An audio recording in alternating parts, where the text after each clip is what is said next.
Picture this.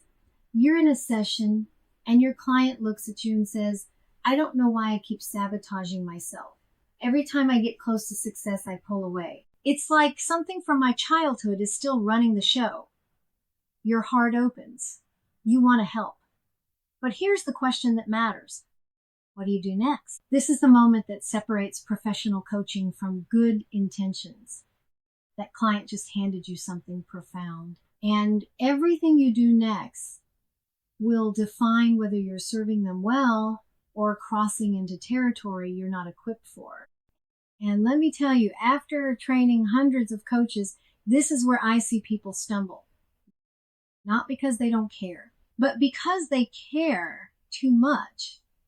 And caring alone isn't enough. ICF gives us clear language here. Marker 1.06 says the coach maintains the distinctions between coaching, consulting, psychotherapy, and other support professions. And 1.07 follows right behind. Refers clients to other support professionals as appropriate. These two markers work together. You can't do one well without the other. Know what your lane is. And when someone needs a different lane, have the integrity to point them there. So what makes coaching its own thing?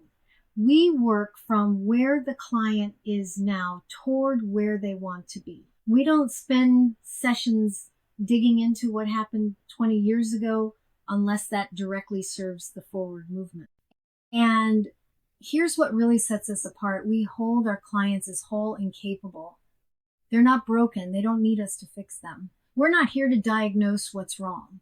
We're here to ask the questions that help them discover their own answers. That's not healing wounds. That's revealing what's already possible. Now, let's get clear about the differences. When you're consulting, you're the expert. You walk in with answers. You diagnose the problem and prescribe the solution. Therapy is about healing.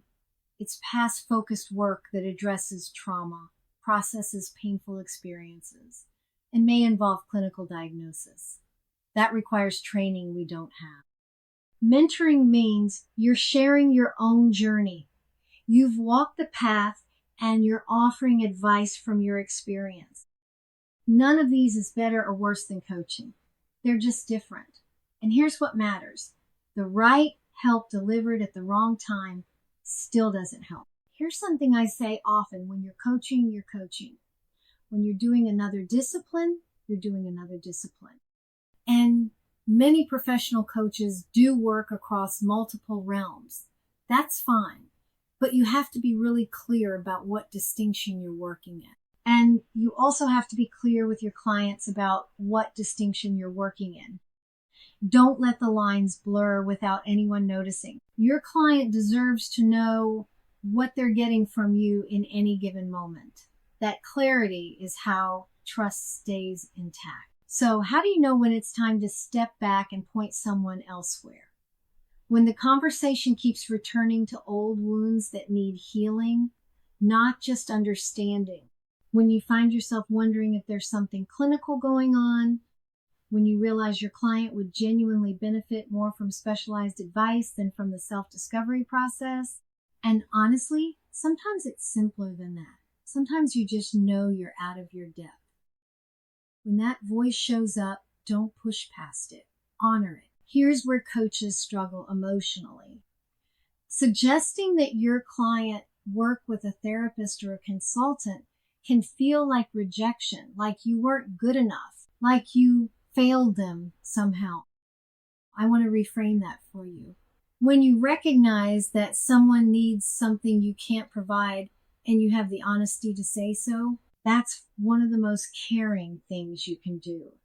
A client working with the wrong type of support simply won't get what they need. And many of them come back to coaching later once they've gotten what they needed elsewhere, ready to do the work we're actually equipped to do with them. Let me name some traps I see coaches fall into. First, thinking that business coaching somehow doesn't involve emotions. It absolutely does. Emotions drive every decision your clients make. Second, feeling like you have to take on every client, every issue, or you've somehow failed.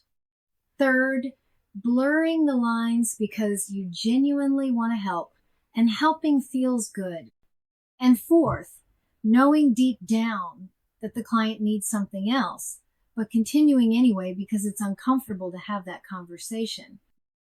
When you're uncertain, consult with a supervisor or mentor. That's not weakness.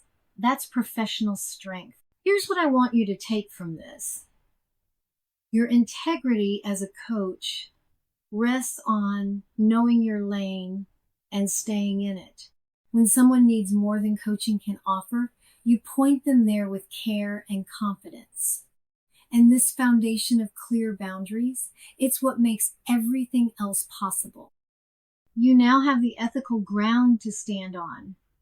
Next, we're moving into something even deeper, the coaching mindset. That internal shift that changes how you show up in every single session.